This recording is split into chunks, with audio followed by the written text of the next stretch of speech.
பாதங்களை மனமொழி மெய்யால் போற்றி பணிகிறேன். அதிகாலை பிரார்த்தனை வகுப்பிலே கலந்து கொண்டு பிரதிதினமும் கடவுள் வாழ்த்தில் தொடங்கி மேருமந்திர பாடல் வரை சிறப்பான பல நிகழ்வுகளை வழங்கி வரும் அனைத்து பங்களிப்பாளர்கள், பார்வையாளர்கள் மற்றும் நெறியாளர் தொடர் தொகுப்பாளர்கள் அனைவருக்கும் எனது பணிவான வணக்கத்தை தெரிவித்துக் கொள்கிறேன்.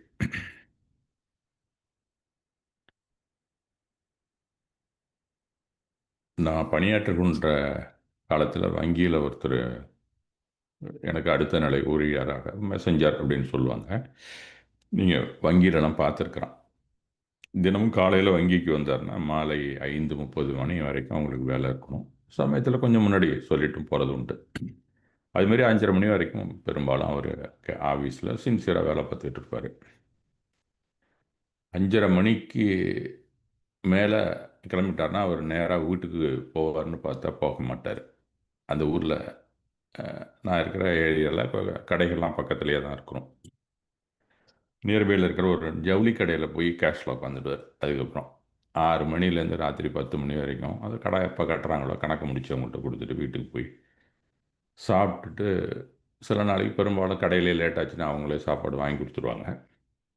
அதனால் அங்கே சாப்பிட்டுட்டு வீட்டுக்கு 11 மணிக்கு போய் படுத்து 11:30 போல் தான் தூங்குவார். மறுநாள் காலையில் எழுந்திரிச்சோன்னே காலையில் சீக்கிரமாக 7:30க்கெலாம் கிளம்பிடுவார். ஆனால் பேங்க்குக்கு வர்றது என்னமோ 9:30 9:45 தான் வரணும். ஒரு இடையில 2 மணி நேரமும் வெளியில் ஏதாவது ஒரு வேலை வச்சுருப்பார். என்னென்னா அந்த கொரியர் ஆஃபீஸ் போய் அங்கே வரக்கூடிய அந்த பார்சல்ஸ் போக்குவரத்தெல்லாம் சரி பண்ணி அவங்களுக்கு கொடுத்துட்டு அந்த புக்கெல்லாம் சரி பண்ணி கொடுத்துட்டு வர்றது, அது ஒரு வேலையாக வச்சுக்கிட்டே எக்ஸ்ட்ரா அந்த முதல் ஈவினிங்கில் இருக்கிற வேலைக்கு ஒரு 10,000 பணம், காலையில் போகிறதுக்கு ஒரு 5,000 அவருக்கு பணம் எக்ஸ்ட்ரா கிடைக்கும். அவருக்கு சம்பளம் நான் சொல்லும்போது அவருக்கு 25,000 சம்பளம் அந்த வங்கியில் இப்போ வாங்கி கொண்டு இருந்தார். இது ரொட்டீனாக அவர் வச்சிட்ருப்பார். ஆஃபீஸுக்கு வந்தார்னா கொஞ்சம் ரொம்ப டயர்டாக தான் இருப்பார். அவரால் எந்த அளவுக்கு வேலை செய்ய முடியுமோ அந்த அளவுக்கு வேலை செய்வார். சில நாளைக்கு கொஞ்சம் முடியாது. ஏன்னா ரொட்டீனாக ஒரு மனுஷன் காலையிலையும் சாயங்காலமும் மாற்றி மாற்றி வேலையை பார்த்துக்கிட்டே இருந்தால் அந்த உடம்பு என்ன தான் செய்யும். சமயத்தில் வேலை செய்யலைன்னா நான் இன்னும் அவங்களோட சக ஊழியர் இருப்பாங்க, அந்த மாதிரி சபார்டினேட்ஸ், அவங்கெல்லாம் என்ன செய்வாங்க, அந்த ஆள் என்ன சார் இப்படி பண்ணுறாரு அது பண்ணுறாங்க, ஒவ்வொருத்தரும் ஏதாவது சொல்லிட்டு போயிட்டு பதியா ஒடியா அப்படின்னு சொன்னாலும் கேட்க மாட்டாங்க. அப்போ அவங்களுக்காக நம்ம சில நாளைக்கு அவரை கூப்பிட்டு கண்டிக்கிற மாதிரியும் இருக்கும். ஒரு நாள் ஏன் அப்படி அளவு இல்லாமல் வேலை செஞ்சுக்கிட்டே கிடக்கிற அப்படின்னு சொல்லி கூப்பிட்டு அவர்கிட்ட சொன்னேன். சார் நான் என்ன சார் பண்ணுறது, இந்த வங்கியில் எனக்கு கிடைக்கிற பணம் 25,000 தான், அதான் சம்பளமாக வருது. 3 பொம்பளை பிள்ளைங்களை பெற்று வச்சுருக்கேன், அதுங்களை எப்படி கரை சேர்க்குறதுன்னு தெரில, அதுங்களுக்கு சேமிக்க வேண்டியதாக இருக்குது. அதனால் சாயங்காலத்தில் இந்த ஜவுளி கடைக்கு போகிறேன், அங்கே ஒரு 10,000 கொடுக்குறான், அவனே சாப்பாடும் வாங்கி கொடுத்துட்றான். சில நாளைக்கு அது கூட மிச்சம் தானே எனக்கு. காலையில் ஒரு 5,000 கிடைக்குது சார், அதனால் மொத்தம் 45,000. இதில் 15,000 அப்படியே நான் சமயத்தில் 20,000 பேங்க்கில் அந்த பிள்ளைங்களுக்காக போட்டு அதுங்களை படிக்க வச்சு நல்ல இடத்துல கல்யாணம் பண்ணிட்டு போகணும் அப்படின்னா. ஒரு தகப்பன அவனுடைய கடமையை இவர் கரெக்டாக தான் செய்கிறாரு. நான் ஒரு கேள்வி கேட்டேன், சரி உங்களுக்கு ரெஸ்ட் இருக்கா அப்படின்னு. அட என்ன சார் பண்ணுறது, 39 வயசு ஆகிடுச்சு, அப்போ அவர் 40 வயசு கூட ஆகலை. ரெஸ்ட்டை பார்த்தா பொண்ணுங்க கடை கடைன்னு வளர்ந்துட்டு பெரியவங்களாகிடுவாங்க. அப்புறம் என்ன செய்கிறது, ஆண்டவன் ஏதோ உடம்புக்கு நல்லபடியாக இருக்கும்படி கொடுத்துருக்குறான், அதனால் நான் வேலை பார்த்துக்கிட்டு இருக்கேன் அப்படின்னாரு. இப்படியே இருந்துட முடியுமா, நாளைக்கு கடைசி காலத்துக்கு உனக்குன்னு என்ன வச்சுருப்ப, உடல்நிலை சரியில்லைன்னா என்ன செய்வேன் அப்படின்னு கேட்டால், அப்போ பார்த்துக்கலாம் சார் அப்படிங்கிற மாதிரி ஒரு பதிலை சொல்லுவார் அவர். இப்படியும் சில மனிதர்களை நீங்களும் பார்த்திருக்கலாம். இது மாதிரி பொழுதனைக்கு காலையிலேருந்து சாயங்காலம் வரைக்கும் உழைச்சி குடும்பத்துக்காக கொடுக்குறவங்களும் இருக்கிறார்கள். அதுக்காக குடும்பத்து மேலே கவனமே இல்லாமல் இருக்கக்கூடியவர்களையும் நாம் சென்ற வாரம் பார்த்தோம். இது மாதிரியும் நம்ம வேலை செய்து கொண்டு இருக்கலாமா அப்படின்னும், என்னடா போன வாரம் அப்படி சொல்கிறாரு, இந்த வாரம் இந்த மாதிரி ஒரு ஆளை சொல்கிறாரு அப்படின்னு நீங்கள் நினைக்கலாம். அப்போ தான் எனக்கு ஒரு கதை நினைவுக்கு வந்தது. ஒரு ஒரு பிஸ்னஸ்மேன் நல்லா பிஸ்னஸ் பண்ணிகிட்டு இருக்கார். அந்த ஆள் இடத்துல பிஸ்னஸ் நல்லா இம்ப்ரூவ் ஆகி பெரிய அளவில் வந்துட்டான். அந்த ஆள் பணம் காசு நிறையா ஆகிடுச்சு. காலையில் எழுந்திரிச்சானா நைட்டு எப்போ படுப்பான்னு தெரியாது. சில நாளைக்கு வெளியூர் போயிடுவாப்புல. பிஸ்னஸ் இன்னும் கொஞ்சம் இம்ப்ரூவ் ஆச்சு. இப்போ எங்கள்கிட்ட தான் அக்கௌண்ட் வச்சுருந்தாருன்னு வச்சுங்களேன். பெரிய அளவில் காசு பணம் சேர்ந்து போய் அவர் வீட்ல இருக்கிற நேரமே குறைஞ்சு போச்சு. காசு இல்லாம என்ன செய்யறது? என்ன செய்யறது? அப்படின்னு ஒரு உள்ளுக்குள்ள ஆசை, ஒரு வேட்கை அவன துரத்திக் கொண்டே இருந்தது. முடியாம ஒரு ஒரு லெவல்ல ஒரு அளவுக்கு வந்தோனே நிறுத்திக்க கூட அவனால முடியல. அந்த மாதிரி சம்பாதித்துக் கொண்டிருந்தான்.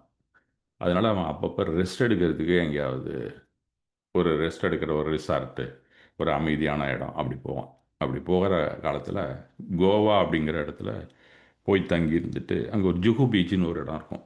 அங்க போனீங்கன்னா, அந்த மணல்ல எல்லாரும் படுத்திருப்பாங்க. அது ஒரு காலத்தில அதெல்லாம் ஒரு அசிங்கமா நெனச்ச காலம். இப்பலாம் அது எல்லாருமே இங்கேயும் அப்படிதான் ஆயிட்டாங்க.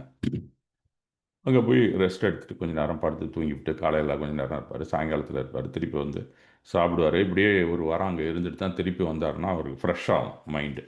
அந்த மாதிரி அவர் போன நேரத்தில, ஃபர்ஸ்ட்டு டே பார்க்குறாரு. ஒருத்தன் மரத்தடியில உட்காந்து சாய்ஞ்சுக்கிட்டு, அங்க பார்த்துட்டு உட்காந்துருக்கான் கடற்கரைய. சரி திருப்பி வந்துட்டாரு. சாயங்காலம் போனா, சாயங்காலமும் உட்காந்துருந்தான். இப்படியே ஒரு 4 நாள் பார்த்தாரு. இவருக்கு பொறுக்கல. அந்த அவன் கிட்டக்க போய் கேட்குறாரு. அவன பார்த்தா மீன் பிடிக்கிறவன் மாரி இருந்துச்சு. இறங்கி போனாரு. "ஏன்யா, நீ இன்னைக்கு மீன் பிடிக்கிறவன் தானே, நீ மீன் பிடிக்க போலியா?" அப்படின்னு கொஞ்சம் ஒரு அதட்டலா கேட்டார். அவன் பதில் சொன்னான், "இன்னைக்கு போதுமான அளவு மீன் பிடிச்சுட்டேன். அதனால போகல" அப்படின்ட்டான். சரி என்னய்யா இப்படி சொல்ற? ஆறு இது கடல் நெறையா மீன் இருக்கு. நீ வலைய வீசினீன்னா போதுமே! 2 வலையா போட்டீன்னா நெறையா மீன் கிடைக்கும்ல. ஒரு தடவ மட்டும் வீசிட்டு, அந்த மட்டும் வித்துட்டு வந்து இப்படி படுத்து தூங்கிட்டு இருக்கியே! சோம்பேறித்தனமா அப்படிங்கிறாரு. அந்த மீன வச்சுக்கிட்டு நான் என்ன பண்றது? அப்படின்னு கேட்குறான் அவன். அதுக்கு அவன் சொல்றான், நீ வந்து என்னய்யா இப்படி சொல்ற?